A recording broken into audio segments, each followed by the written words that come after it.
Madam, can you hear me? Yes, sir. Yes, ma'am. You can start your class. I have made you co-host. Everybody except you are muted. Okay, sir. Sir, my camera is not rotating. I think there is some technical issue. No, we can see you. We are able to see you. Oh, no.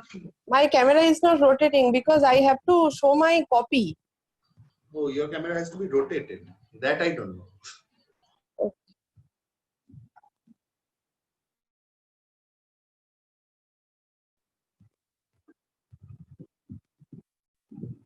Yes. It is. Oh.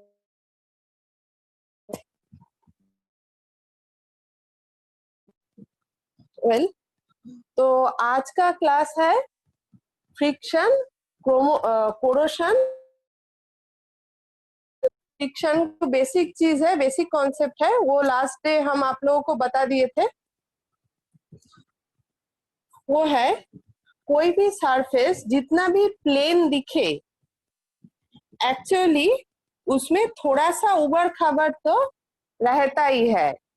और कोई भी object वो जितना भी plane देखे, वो थोड़ा उबड़ खाबड़ तो रहता ही है।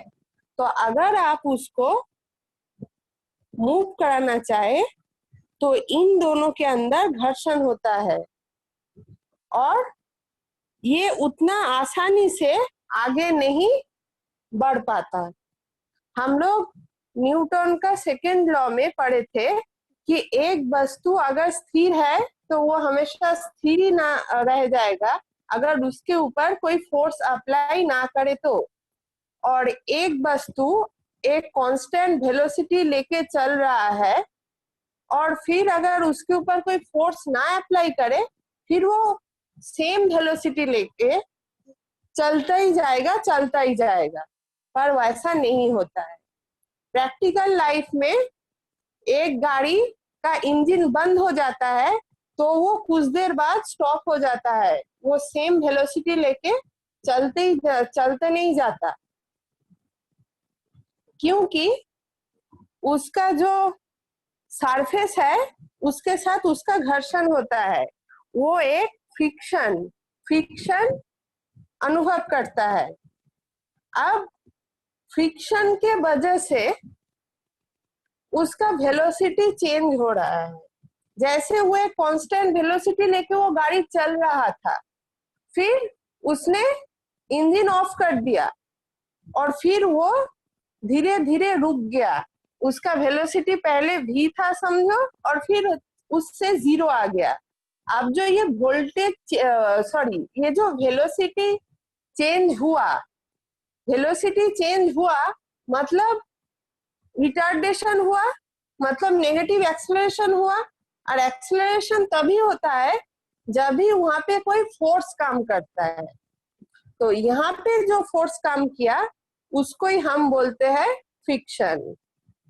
अगर समझो गाड़ी का इंजन गाड़ी को इस तरह मूव करने का कोशिश कर रहा है, पर उसका वेलोसिटी चेंज किस तरफ हो रहा है, वो इस तरफ जा रहा था, इस तरफ वेलोसिटी उसका चेंज हो रहा है, नेगेटिव चेंज हो रहा है। इसके मतलब इसके अंदर कोई ऑपोजिट फोर्स काम कर रहा है, कोई ऑपोजिट फोर्स इसको बाधा दे रहा है, जिसके वजह से इसका रिटार्डेशन हो रहा है। तो वो फोर्स क्या है? वही फोर्स है फ्रिक्शन। अब फ्रिक्शन को कैसे हम डिफाइन कर सकते हैं देख लेते हैं।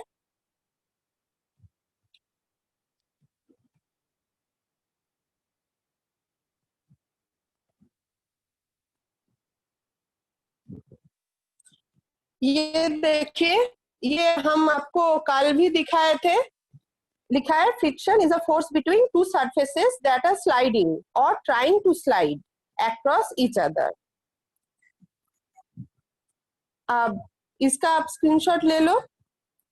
इसके बाद लिखा है कितना टाइप्स ऑफ फ्रिक्शन है, स्टैटिक, स्लाइडिंग, रोलिंग, फ्लूइड।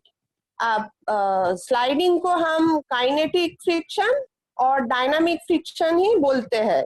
तो ये स्टैटिक और डायनामिक फ्रिक्शन आपके सिलेबस में है, रोलिंग और फ्लूइड फ्रिक्शन।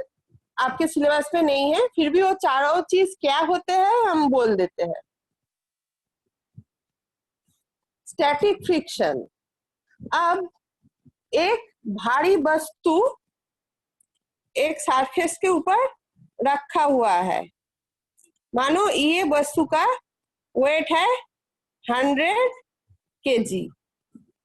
अब आप ऐसे हम अगर इसको फोर्स देके हटाने का कोशिश किए तो शायद हम नहीं कर पाएंगे। क्यों? क्योंकि मेरे में उतना शक्ति नहीं है। अब हम एक बुलडोजर, हम एक एक्चुअली क्या बोले, हम कोई और आदमी ले आए हमारे साथ इसको हटाने के लिए, तो फिर कोशिश करते करते एक टाइम बाद ये हट जाएगा, ये हिले रहेगा। इसको ऊपर हम फोर्स देंगे देंगे देंगे, एक टाइम पर ये हिलना शुरू करेगा। जिस पॉइंट तक वो फोर्स देने के बाद भी नहीं हिल रहा है, उस टाइम तक जो फ्रिक्शन काम करता है वो होता है स्टैटिक फ्रिक्शन। और जिस पॉइंट पे वो हिलना चालू कर दिया, उस पॉइंट से बाद वो जो फ्रिक्शन काम करेगा वो हो जाएगा डायनामिक फ्रिक्शन। जैसे मानो ये 100 kg का जो वेट है, इसको हटाने के लिए हमने पहले 10 न्यूटन फोर्स दिया, ये नहीं हिला। फिर 15 न्यूटन फोर्स दिया, ये नहीं हिला। फिर 20 न्यूटन फोर्स दिया, नहीं हिला। फिर जब 20.0.0.1 न्यूटन जब फोर्स दिया, तब जाके ये स्लाइड होना चालू हो गया। तो हम लोग बोलेंगे ये जो 20 न्यूटन फोर्स है, ये इसका स्टैटिक फ्रिक्शनल फोर्स है। जो जो जिस फोर्स के से थोड़ा ज्यादा भी फोर्स दो तो वो डायनामिक हो जाएगा, वो चलने लगेगा। अब डायनामिक फ्रिक्शन क्या होता है? जैसे मानो एक गाड़ी चल रही है, तो चलते चलते भी तो उसके चक्के के साथ रास्ते का घर्षण हो रहा है, फ्रिक्शन हो रहा है। तो वो जो चलते चलते जो फेस करता है कोई भी ऑब्जेक्ट, तो तब उसको बोलते हैं डायनेमिक फ्रिक्शन। इसके बारे में और जानेंगे, पहले स्टैटिक और डायनामिक फ्रिक्शन का डेफिनेशन देख लेते हैं।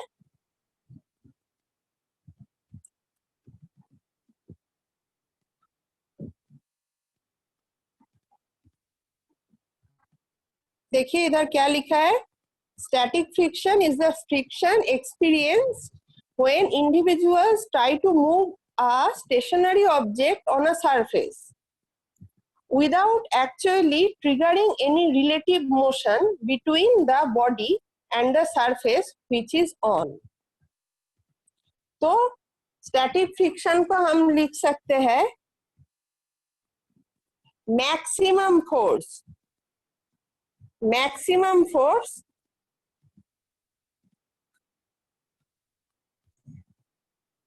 जो अप्लाई करने के बाद भी बॉडी रेस्ट में रहेगा। ये मैक्सिमम चीज का धारणा रखना बहुत जरूरी है। जो मैक्सिमम फोर्स देने के बाद भी बॉडी नहीं हिलेगा, तब वो उस फोर्स को हम कहेंगे, उस फ्रिक्शनल फोर्स को हम कहेंगे स्टैटिक फ्रिक्शन। इसको ऐसे डोनेट किया जाता है,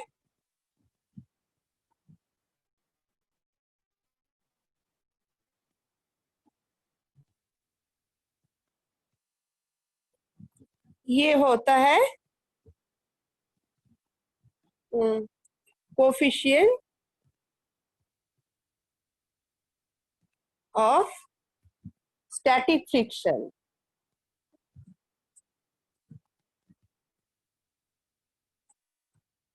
और ये होता है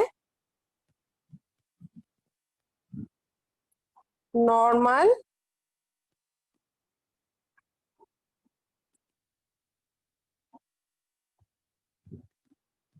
फोर्स।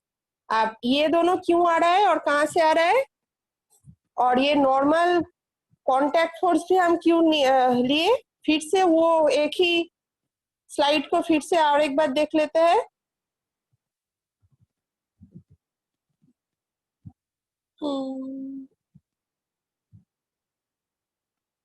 ये रहा, देखिए सेकेंड पैरा में लिखा है the maximum force of static friction is not dependent on the area of contact.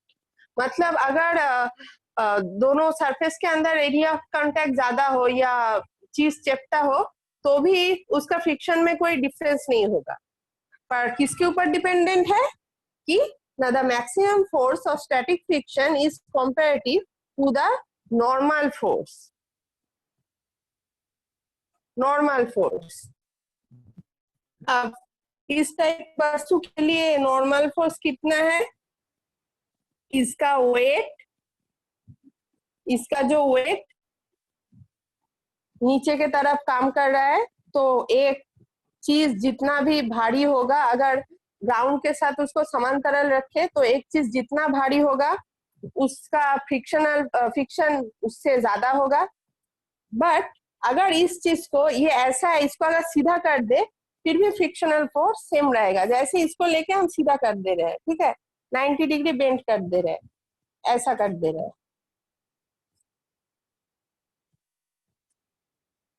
ऐसा कर दिए, फिर क्या फ्रिक्शनल फोर्स चेंज होगा? नहीं चेंज होगा। क्यों? क्योंकि इसका वेट सेम है जिसके ऊपर फ्रिक्शनल फोर्स डिपेंड करता है। अब एरिया ऑफ कांटेक्ट घट गया, इसका एरिया ऑफ कांटेक्ट ज्यादा है, इसका एरिया ऑफ कांटेक्ट कम है, पर कुछ जाता आता नहीं है क्योंकि उसके ऊपर फ्रिक्शन डिपेंड नहीं करता, ना स्टैटिक ना डायनामिक। तो इस नॉर्मल कांटेक्ट फोर्स के बाद में अब वापस आते हैं।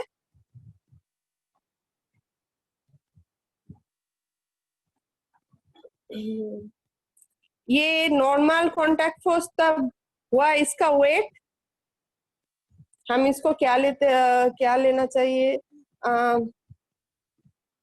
W ले लेते हैं वेट, और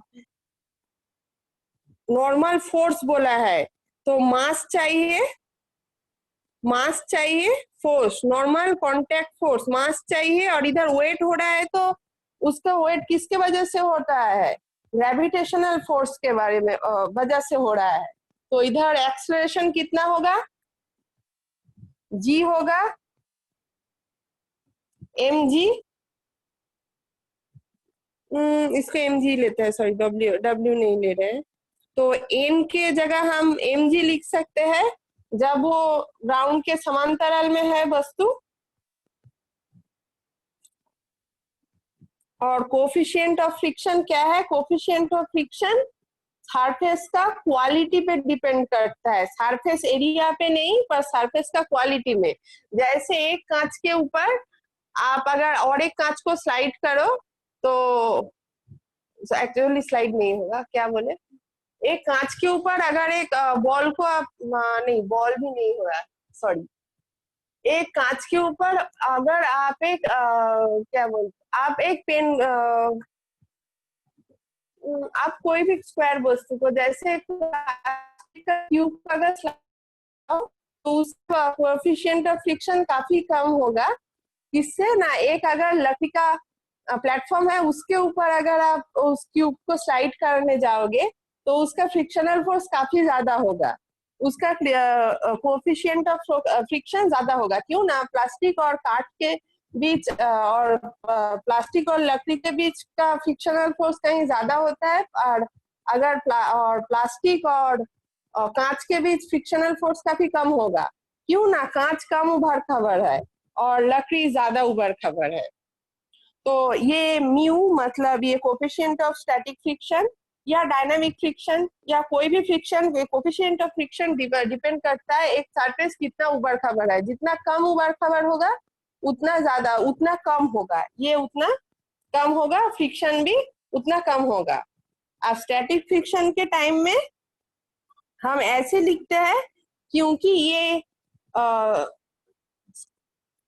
बॉडी तभी मूव करता है जबकि frictional force, static frictional force इससे कम होता है, अप्लाइड फोर्स से कम होता है।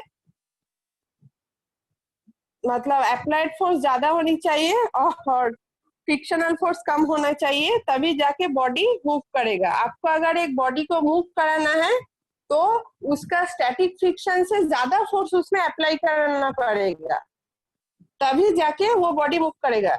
जैसे यहाँ पे देखिए 20 न्यूटन था, इसका था स्टैटिक फ्रिक्शन, हमको एटलीस्ट 20.0001 न्यूटन फोर्स इसमें अप्लाई करना पड़ेगा, तभी जाके ये मूव करेगा, नहीं तो ये मूव नहीं करेगा।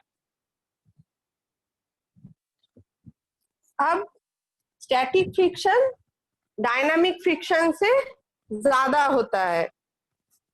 स्टैटिक फ्रिक्शन डायनामिक, तो इसका एक्चुअली पहले एक चीज को मूव कराने में, एकदम रेस्ट से मूव कराने में ज्यादा शक्ति प्रयोग करना पड़ता है, पर अगर वो मूव करना चालू हो जाए फिर उसका वेलोसिटी चेंज करने में उतना फोर्स नहीं लगता है।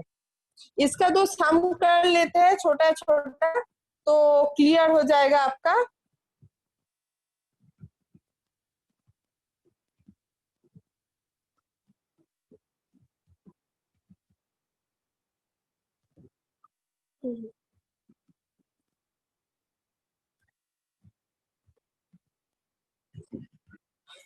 पहला सम देखिए, पहला सम में लिखा है कि a 5 kg box on a horizontal table is pushed by a horizontal force of 15 Newton as shown on the right। हम इसको ड्रॉ कर देते हैं।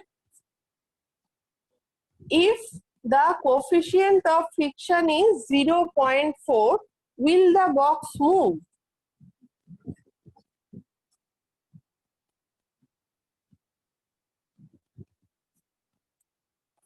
Newton।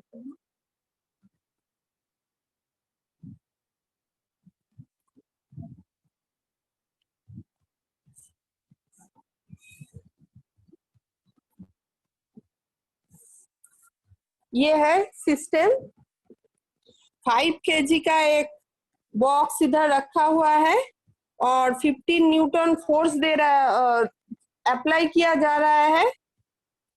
अब इन दोनों सरफेस में, बॉक्स का और इस टेबल का सरफेस के अंदर कोफिशिएंट का फ्रिक्शन है ये।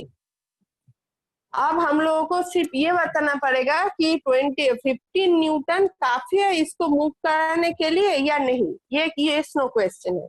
अब इसको कैसे चेक करें? हाँ, पहले हम निकालेंगे एफएस।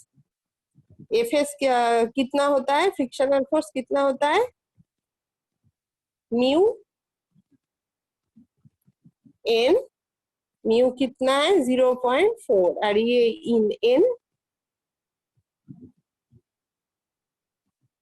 नॉर्मल कांटेक्ट फोर्स, उसका वेट 5 kg और ग्रेविटेशनल एक्सेलरेशन जो है g मतलब 9.8।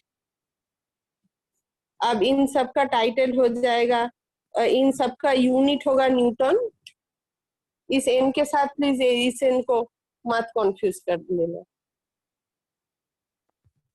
0.4 इंटू 5 इंटू 9.8, 19.6 न्यूटन। अब हम लोगों को क्या पता है, अप्लाइड फोर्स क्या होना चाहिए? अप्लाइड फोर्स को क्या होना पड़ेगा? एफएस अगर ये है इससे बड़ा होना पड़ेगा या तो इक्वल होना पड़ेगा। अब यहाँ तो ऐसा नहीं है, जो फोर्स हम अप्लाई करेंगे वो 19.6 न्यूटन से बड़ा होना पड़ेगा, इससे बड़ा होना पड़ेगा, ये तो इसका इक्वल होना पड़ेगा। अब 15 केजी क्या वो है? 15 न्यूटन क्या वो है? नहीं, 15 न्यूटन ऐसा नहीं है। तो 15 न्यूटन काफी नहीं है इस 5 केजी का बॉक्स को मूव करने के लिए। अब आते हैं डायनेमिक फ्रिक्शन। डायनेमिक फ्रिक्शन में तो वो मूव करना चालू कर दिया है, तो वहां पे ऐसे ये सब ये नहीं है कि एफएस से ज्यादा होने से ही मूव करेगा। वो उसको आप जितना भी कम फोर्स दे, मतलब अगर उसके ऊपर कम फोर्स अप्लाई करो तो कम मूव होगा, और ज्यादा फोर्स अप्लाई करो तो ज्यादा मूव होगा। कम फोर्स अप्लाई करो तो कम फ्रिक्शनल फोर्स को नालिफाई करेगा, ज्यादा फोर्स अप्लाई करो तो ज्यादा फ्रिक्शनल फोर्स को नालिफाई करेगा। पर उधर यहाँ पे इक्वल टू साइन ही रहेगा, क्योंकि वहाँ ऐसा नहीं है कि एक लिमिट से बड़ा होने के बाद ही वो इफेक्ट करेगा। जो भी हो, इसका भी सम कर लेते हैं डायनामिक फ्रिक्शन का।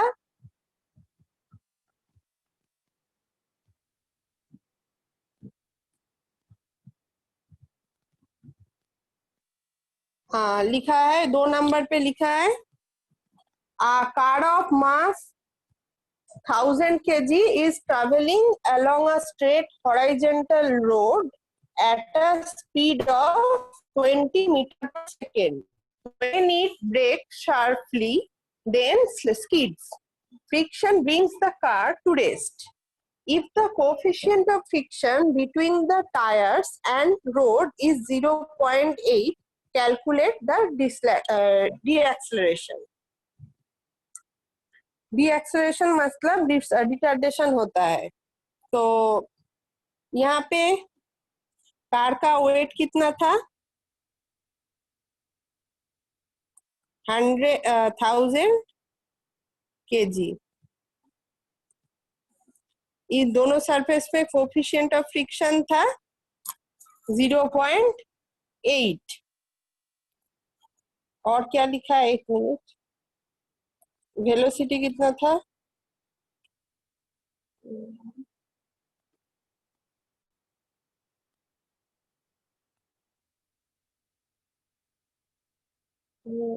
सॉरी, ये बात नहीं है।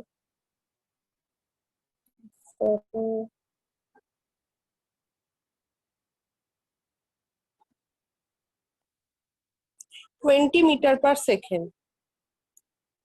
हाँ, इसका इनिशियल वेलोसिटी था u, इसका इनिशियल वेलोसिटी था 20 मीटर पर सेकेंड, और इसका फाइनल वेलोसिटी कितना है? फाइनल वेलोसिटी है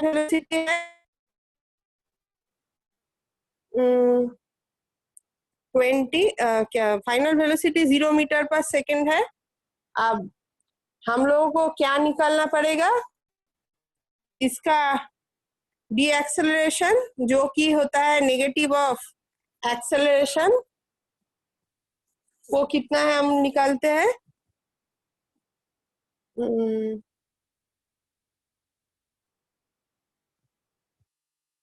इसका फोर्स है if dynamic mu into m g,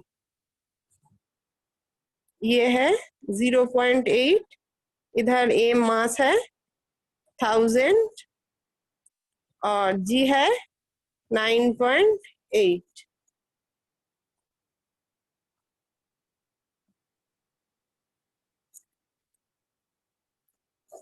zero point eight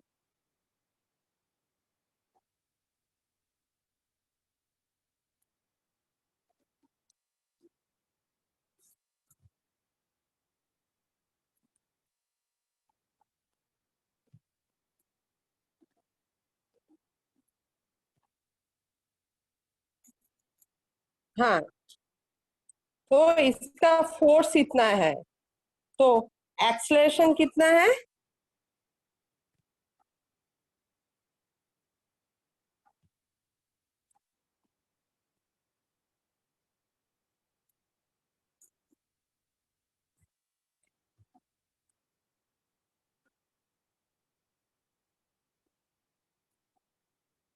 1000 KG, Newton by KG क्या होता है?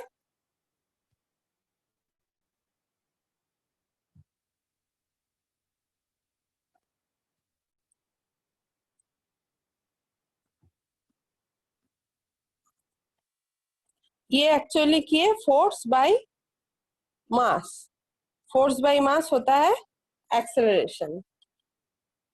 हाँ, तो अभी यहाँ एक्सेलरेशन निकल गया। अब इसी सम पे आपको और भी चीज निकालने के लिए दे सकता है, जैसे टाइम, कितना टाइम बाद ये स्थिर हुआ और कितना जगह स्लाइड कर गया।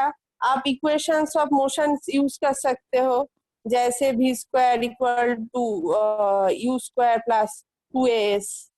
तो इधर आपको कितना जगह स्लाइड किया वो निकल जाएगा, या v equal to u plus 80, कितना टाइम तक वो मूव किया, ये सब निकाल सकते हो। तो ऐसा भी आपके पास सम आ सकता है। अब ये रहा स्टैटिक फ्रिक्शन, डायनामिक फ्रिक्शन। अब और दो टाइप का फ्रिक्शन है, एक है rolling friction. Rolling friction static या डायनामिक फ्रिक्शन के से कहीं कम होता है। एक चीज रोल करने के बाद भी इसमें, इसके अंदर भी उभर खबर होता है, और ये जो स्फेरिकल शेप होता है उसके अंदर भी उभर खबर होता है। इसलिए ये लोग जब स्लाइड करते हैं एक साथ, इनके अंदर भी एक फ्रिक्शन होता है। और वो कैलकुलेट करने के लिए एक्चुअली लाइंस ऑफ फोर्स और इसका कॉन्सेप्ट जरूरी है, वेक्टर अलजेब्रा का, जो आप लोगों का नहीं है। तो आप सिर्फ जान के रखिए, ये जो स्फेरिकल चीज जब एक सरफेस के ऊपर से जाता है, स्लाइड करता है, तब उसको बोलते हैं रोलिंग फ्रिक्शन। और फ्लूइड फ्रिक्शन बोलते हैं, एक दो फ्लूइड है, ये ए फ्लूइड है, ये बी फ्लूइड है, इन दोनों साइमल्टेनियसली अगर फ्लो कर रहा है तो इन दोनों के अंदर जो फ्रिक्शन होगा उसको बोलते हैं फ्लूइड फ्रिक्शन। तो आप लोगों का फ्रिक्शन का इतना ही है। अब उसके बाद कोरोशन और लुब्रिकेशन के बारे में है, उसका भी डेफिनेशन का स्लाइड शेयर कर देते हैं।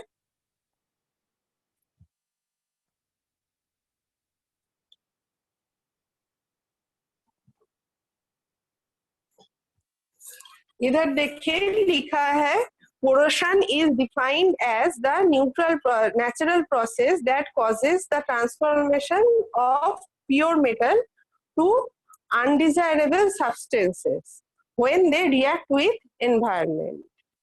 जैसे देखिए, अगर एक लोहे के चीज को अगर आप पेंट ना करा के, गैल्वेनाइज ना करा के बाहर फेंक के रखोगे तो वो रास्टेड हो जाएगा।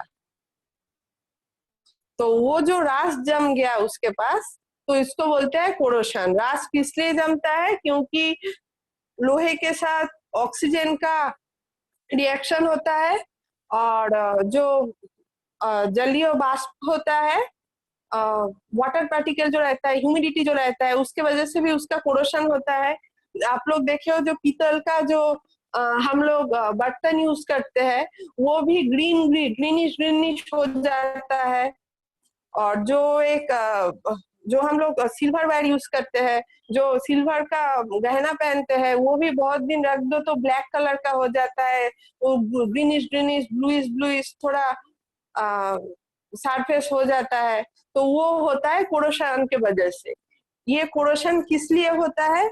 मेनली वाटर पार्टिकल जो रहता है उसके वजह से, खासकर ऑक्सीजन के वजह से उसका ऑक्सीडाइजेशन हो जाता है।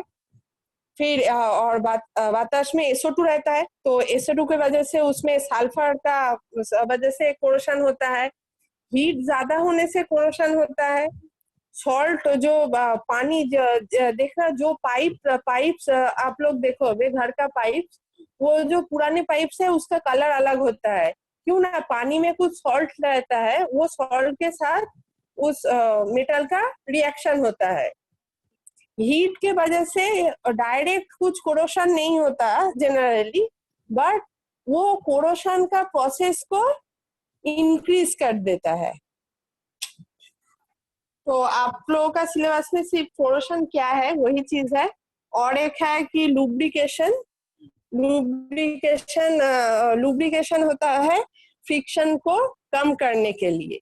आप लोग ऑयल या ग्रीस देके अगर फ्रिक्शन को कम कर रहे हो तो प्रोसेस को बोलता है लुब्रिकेटिंग प्रोसेस। जैसे मानो एक सरफेस है जो ऐसे ऐसे है, उसके अंदर हमने ऐसे ऑयल का एक कोटिंग दे दिया, तो उसके ऊपर से आप चीजें स्लाइड कराना बहुत आसान हो जाएगा, क्योंकि ये इन दोनों के अंदर बहुत ज्यादा पहले कोफिशिएंट ऑफ फ्रिक्शन था। अब ऑयल डाल देने के बाद ये प्लेन लगभग फ्रिक्शन लेस हो गया, बहुत बहुत उसका फ्रिक्शन बहुत घट गया, दो प्लेन हो गया ये चीज, इतना उभर खाबर ना रहा, तो इसका फ्रिक्शन घट जाएगा लुब्रिकेशन की वजह से। तो यही लुब्रिकेशन का बेसिक कॉन्सेप्ट है। आप देखोगे वो मशीन में और सारे मशीन में हम लोग यूजिंग करते हैं, लुब्रिकेशन देते हैं इस वजह से, ताकि उसको बहुत कम एनर्जी देके उसको आसानी से मूव किया जाए। अब इस वस्तु का 100 kg वेट होगा और इसको अगर हिलाने में 20 न्यूटन लगता था पहले, तो ऐसे लुब्रिकेशन करने के बाद वो 10 न्यूटन पे भी मूव कर जाएगा। तो ये एक्स्ट्रा फोर्स हम लोगों को नहीं देना पड़ा, तो ये बहुत कॉस्ट इफेक्टिव साबित होता है इंडस्ट्री में और कहीं भी हो। मतलब हम कम एनर्जी खर्चा कर रहे हैं, कम पावर खर्चा कर रहे हैं, पर ज्यादा कम कर पा रहे हैं। यही लुब्रिकेशन का महत्व है। तो आप लोगों का क्लासिकल मैकेनिक्स का ये खत्म हुआ, यहाँ पे खत्म होता है। तो अभी हम जो करेंगे, आपको रिमाइंड करेंगे क्या क्या चीज पहले से पढ़े हैं।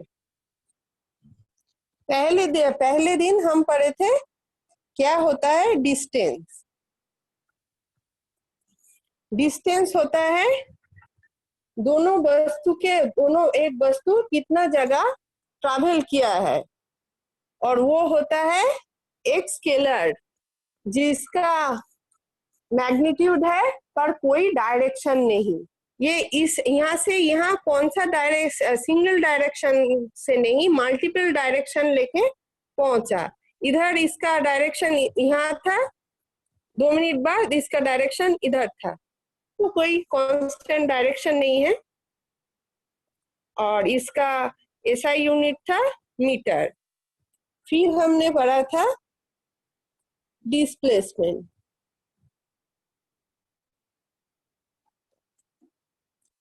जो था एक वेक्टर, जो एक्चुअली था शॉर्टेस्ट डिस्टेंस दोनों पॉइंट के भीतर, दोनों जगह के भीतर, दोनों पॉइंट के भीतर, और जिसका एक डायरेक्शन था, किस तरफ से किस तरफ गया, कौन सा पाथ से गया ये मैटर नहीं करता। और ये एक वेक्टर है क्योंकि इसका डायरेक्शन मैटर करता है, और इसका भी यूनिट था मीटर। फिर हमने पढ़ा rate of change of distance, जिसको हम बोलते थे स्पीड। इसको क्या दे, जो था डिस्टेंस डिवाइडेड बाय टाइम, और वो भी स्केलर था क्योंकि डिस्टेंस स्केलर है। अब इसका SI यूनिट था डिस्टेंस का SI यूनिट, और फिर टाइम का SI यूनिट सेकेंड। फिर हमने पढ़ा वेलोसिटी। वेलोसिटी क्या है? Rate of change of displacement.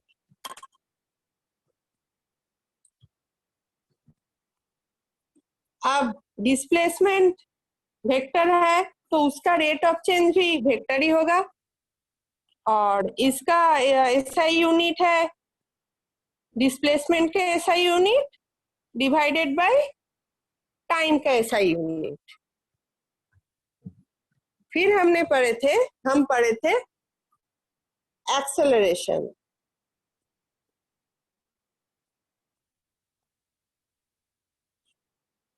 हाँ,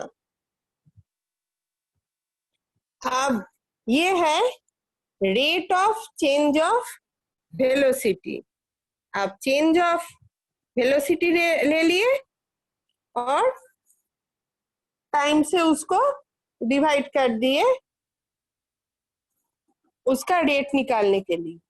तो इधर भी डेल्टा भी मतलब change of velocity, v final minus final velocity minus initial velocity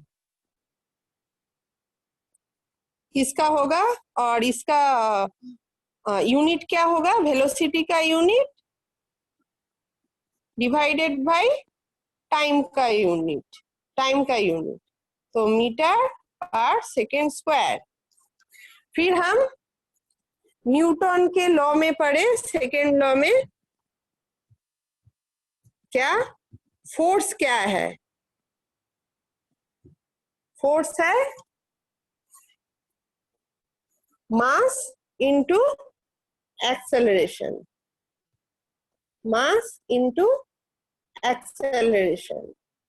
अब एक्सेलरेशन भी वेक्टर था, फोर्स भी वेक्टर है। अब मास का यूनिट क्या है, फोर्स का यूनिट क्या होगा, मास का यूनिट मल्टीप्लाइड बाय एक्सेलरेशन का यूनिट। फोर्स का यूनिट है मास का यूनिट है केजी, एक्सेलरेशन का यूनिट है मीटर पर सेकेंड स्क्वायर। अब इसको हम क्या बोलते हैं ना, न्यूटन। उसके बाद फोर्स के बाद हम पढ़े थे वाट क्या है,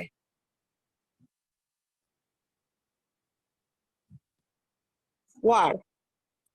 अब वाट तभी होता है जब भी फोर्स अप्लाई करने के बाद कुछ मूवमेंट होता है।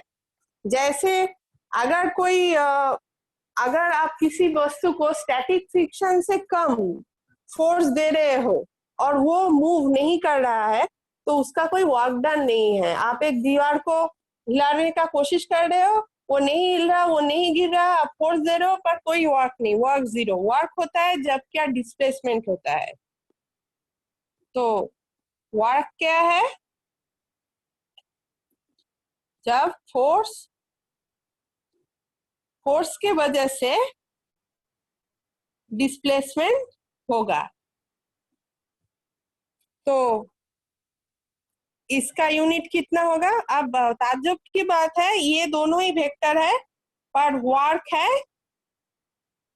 स्केलर, क्योंकि फोर्स किस डायरेक्शन में हो रहा है, डिस्प्लेसमेंट कहीं वही डायरेक्शन में होगा, इसका कोई मतलब नहीं है। और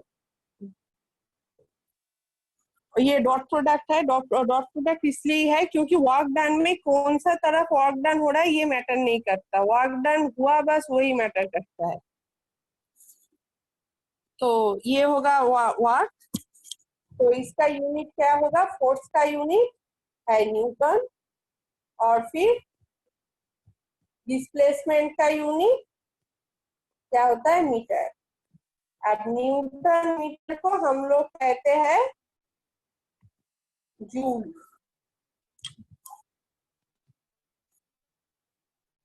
फिर हम लोग पढ़े थे एनर्जी, कल ही पढ़े थे एनर्जी। अब एनर्जी क्या है, कैपेसिटी ऑफ डूइंग वर्क। अगर आप कोई वर्क ना करो फिर भी बोल सकते हो आपके पास एनर्जी है, अगर आपके पास कैपेसिटी हो तो। एक व्यक्ति अगर 100 मीटर दौड़ ले तो हम लोग बोल सकते हैं उसने 100 मीटर दौड़ने का वर्क किया, काम किया, पर एक आदमी बिना दौड़े ही ये बता भी रख सकता है कि उसके पास एनर्जी है 100 मीटर दौड़ने का। उसने काम नहीं किया, उसने कोई वर्क नहीं किया, पर उसके अंदर है, वो कैपेसिटी है। तो वो कैपेसिटी ऑफ डूइंग वर्क की है एनर्जी। अब इसका ये क्या होगा, unit joule, same as work. फिर उसके बाद आता है पावर। पावर है rate of doing work.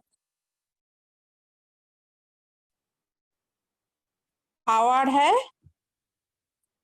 Rate of doing work. अब ये तीनों को आप देखिए, वर्क का तो कोई डायरेक्शन नहीं था, वो एक स्केलर था, एनर्जी भी स्केलर है। अब पावर अगर रेट ऑफ डूइंग वर्क है तो पावर भी स्केलर है। अब इसको हम ऐसे लिख सकते हैं, अब इसको हम क्या बोलते हैं, हमको पहले से ही पता है, इसको वेलोसिटी बोलते हैं। तो हम इसको ऐसे भी डिफाइन कर सकते हैं। अब इसका यूनिट क्या होगा, वाट का तो जूल है, और उसके डिवाइडेड बाय टाइम का यूनिट एस, तो जूल पर सेकेंड। या तो और एक हो सकता है न्यूटन मीटर पर सेकेंड। फोर्स का यूनिट और वेलोसिटी का यूनिट, अब ये सबको बोलते हैं वाट।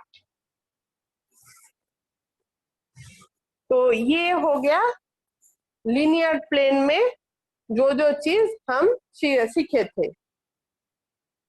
फिर आते हैं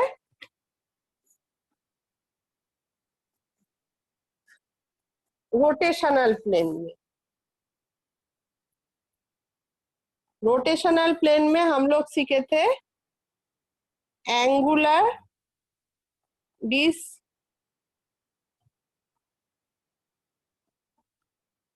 किसको बोलते हैं, ये तो इस एंगल से एक वस्तु का एक जगह फिक्स रखते, यहाँ से यहाँ पे उसका मूवमेंट हुआ थीटा, तो उसका हम लोग बोल सकते हैं एंगुलर डिस्प्लेसमेंट हुआ, जिसका यूनिट है रेड।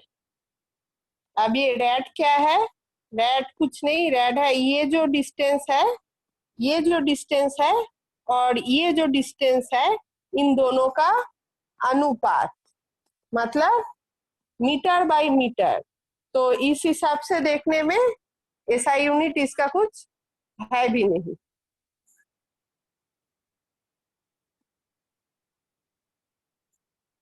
अब फिर सीखे थे एंगुलर एक्सेलरेशन,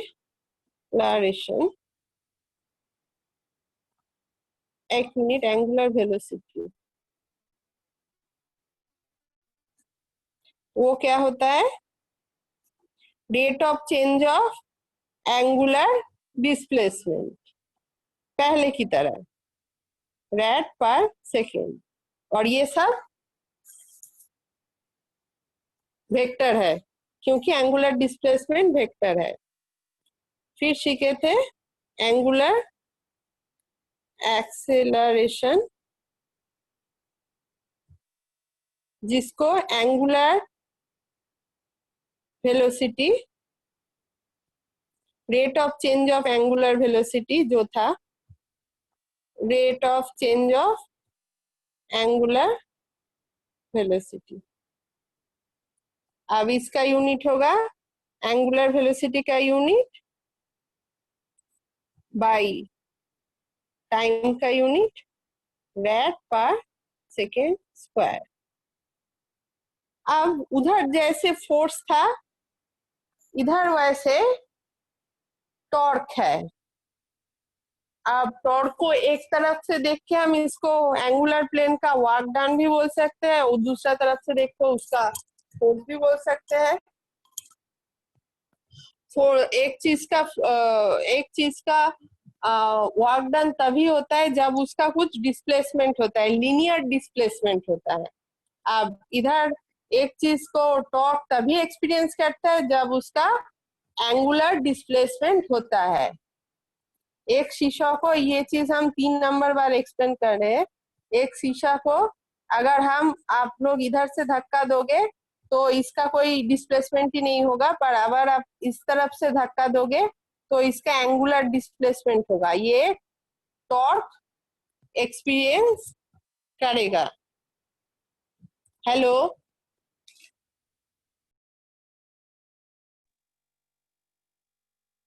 हेलो, हम सुनाई दे रहे हैं? जी मैडम, आप बिल्कुल सुनाई दे रहे हैं। Okay okay, sorry. हाँ, तो टॉर्क को हम लोग डिफाइन कर सकते हैं ऐसे, फोर्स, अब डिस्प्लेसमेंट नहीं, जो फिक्स्ड जो पॉइंट है उससे उसका जहां डिस्प्लेसमेंट हुआ है, जिस पॉइंट का हाईएस्ट डिस्प्लेसमेंट हुआ है, जिस पॉइंट पे आप लोग फोर्स अप्लाई कर रहे हो, टॉर्क अप्लाई कर रहे हो, उसका डिस्टेंस जिसको हम रेडियस आर से बोल रहे हैं, इन दोनों ही वेक्टर है और टॉर्क है इन दोनों का क्रॉस मल्टीप्लिकेशन। और टॉर्क खुद भी एक वेक्टर है। इसको हम अभी ऐसे लिख सकते हैं। इसका सिर्फ मैग्नीट्यूड ले रहे हैं, तो ये क्रॉस में जो होता है साइन थीटा होता है। आपको ये याद ही रखना पड़ेगा। और हम जैसे आपको कॉस थीटा साइन थीटा देके समझाए थे कि साइन ऐसे करने से साइन 0 होता है, इसलिए टॉर्क एक्सपीरियंस नहीं करता। इस तरफ से करने से साइन 90 होता है, मतलब 1 होता है, इसलिए टॉर्क एक्सपीरियंस करते हैं। यही आपको याद रखना पड़ेगा, क्योंकि ये वेक्टर अलजेब्रा का चीज है जो आप लोगों का नहीं है। हाँ, तो ये रहा टॉर्क। अब टॉर्क का क्या यूनिट होगा? फोर्स का यूनिट और डिस्प्लेसमेंट का यूनिट। फोर्स का यूनिट है न्यूटन, डिस्प्लेसमेंट का यूनिट है मीटर। अब न्यूटन मीटर को हम लोग क्या बोलते हैं? हम लोग बोलते हैं जूल। पर हम लोग जनरली टॉर्क को न्यूटन मीटर ही बोलते हैं। जब वर्क डन होता है तब उसको जूल बोलते हैं, और जब टॉर्क होता है तब हम उसको न्यूटन मीटर ही बोलते हैं। और एंगुलर प्लेन में और एक चीज सीखे थे हम लोग, वो है मोमेंट ऑफ इनर्शिया, और उसका सम भी किए थे। इस सबका ही सम किए थे छोटा छोटा।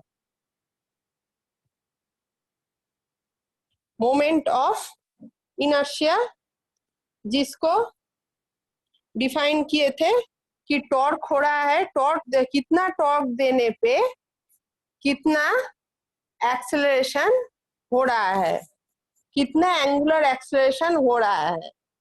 अब ये दोनों ही वेक्टर है, पर इनर्शिया इन लोगों का सिर्फ मैग्नीट्यूड होता है। अब इनर्शिया को हम कल प्रूव भी किए थे, कैसे डिफाइन किया जा कैसे क्या प्रूव किए थे ना, ये इक्वल टू समेशन ऑफ कितना मास है कितना डिस्टेंस पे, वो जानने के बाद हम ऐसे उसका इनर्शिया कैलकुलेट कर सकते हैं। अब मास का यूनिट होता है केजी और आर है डिस्प्लेसमेंट, तो मीटर स्क्वायर। ये हो गया मोमेंट ऑफ इनर्शिया का यूनिट। और एक चीज हम सीखे थे जो ना, वो कोई भी प्लेन में मैटर करता है, रोटेशनल प्लेन हो या लिनियर प्लेन हो, वो है centre of gravity.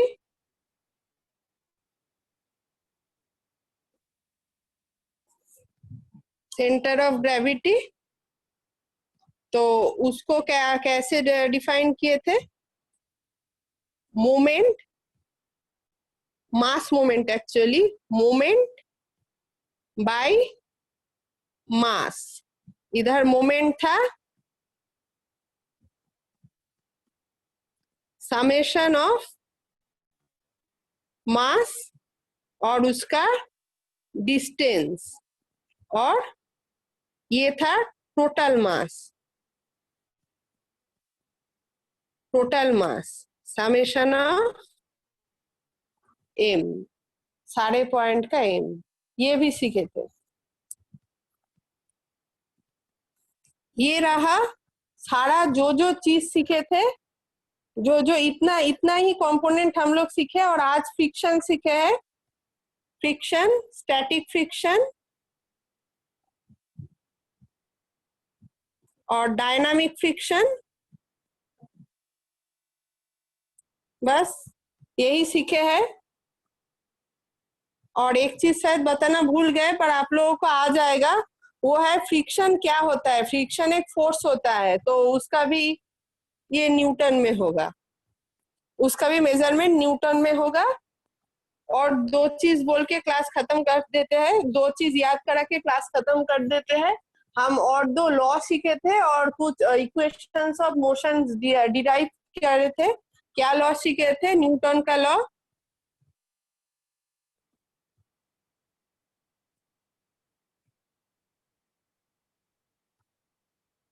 Newton's laws of motion में पहले हम क्या सीखे थे ना, एक वस्तु को अगर फोर्स ना दिया जाए तो उसका चेंज ऑफ वेलोसिटी 0 होता है।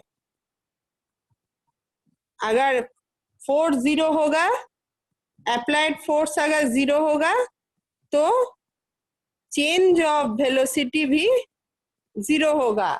एक वस्तु 0 वेलोसिटी में है, रेस्ट में है, तो वो रेस्ट में ही रहेगा। एक वस्तु अगर एक कांस्टेंट वेलोसिटी नहीं चल रहा है, लेके चल रहा है, तो वो कांस्टेंट वेलोसिटी लेके ही चलेगा। सेकेंड लॉ में हमको समझ में बोले थे फोर्स क्या है, मास इनटू एक्सेलरेशन है। Rate of change of momentum है, मोमेंटम क्या होता है, मास इनटू वेलोसिटी। अब rate of change of momentum क्या होता है, बाय टाइम। अब v बाई टी क्या होता है ना, ये एक्सेलरेशन आता है। तो ये F इक्वल टू ए में हमको मिला था सेकेंड लॉ से। अब थर्ड लॉ से क्या सीखे थे, जितना फोर्स आप एक्शन में दोगे उतना फोर्स ही आपको रिएक्शन में मिलेगा। आप दीवार पे अगर ज्यादा जोर घोसा मारो तो ज्यादा दर्द होगा हाथ में, और कम जोर घोसा मारो तो कम दर्द होगा हाथ में। और फिर हम लोग डिराइव किए थे इक्वेशंस ऑफ मोशन। क्या था,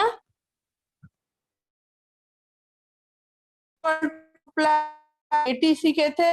यहाँ पे v है फाइनल वेलोसिटी, u है इनिशियल वेलोसिटी, a है एक्सेलरेशन, t है टाइम, और यहाँ पे ये सब वेक्टर है। फिर और क्या सीखे थे, second law, equations of motion का सेकेंड लॉ क्या होता है, v स्क्वायर इक्वल, एक minute,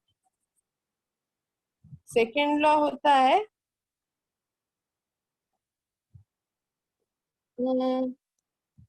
a equal to u, हाँ सेकेंड लॉ होता है u a equal to u t plus half a t square, ये होता है सेकेंड लॉ। यहाँ पे एस होता है डिस्प्लेसमेंट,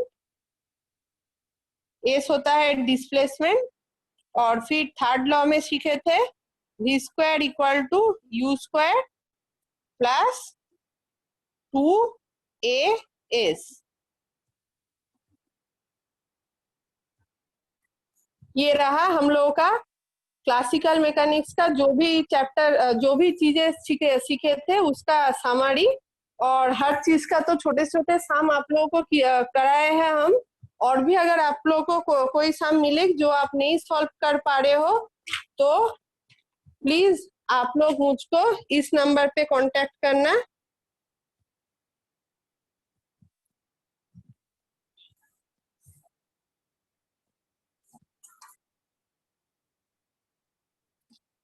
इसको आप लिख लो, 89024732।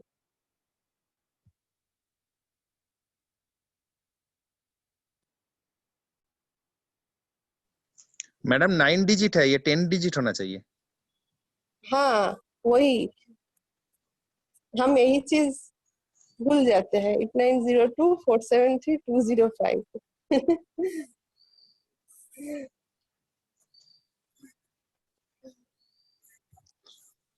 मैडम ऑलरेडी टाइम आप kindly conclude please. Okay okay, conclude हो गया। ठीक है, हम तो क्लास फिर मैं खत्म बंद कर करते दूं मीटिंग को। जी जी जी मैम, जी जी sir, thank you very much. Thank you.